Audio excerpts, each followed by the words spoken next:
एक कैदी अपनी पेट से मुंह के जरिए एक छोटा सा पेट्रोल का पैकेट निकालता है और एक कैदी जो पिंजरे में बंद होता है वो अपने हाथ से नीडल निकालता है और इस तरह एक और कैदी भी दूसरे पिंजरे में हाथ में छुपाया हुआ नीडल निकालता है और अपने हथकड़ी का ताला खोलता है। जेल वाले इन सब को एक जहाज के जरिए किसी दूसरी जेल मुंतकिल कर रहे होते हैं और फिर पहले वाले ने जो पेट्रोल साथ लाया होता है वो अपने साथ बेटे कैदी पर पेट्रोल फेंक के आग लगाता है।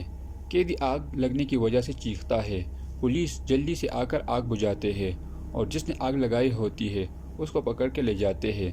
तो ये एक पुलिस लेडी की जेब से की चुराता है और मैं पिंजरे में कैद कैदियों को आज़ाद करता है। पायलट को पता चलता है और एक पायलट पिस्टल निकाल कर बाहर आता है तो एक कैदी उसको पकड़ता है, लेकिन पायलट से 2-3 कैदी भी मारे जाते हैं और आखिर में एक कैदी पायलट को मारता है और ऐलान करता है कि जहाज़ को हमने अपने कब्जे में ले लिया है।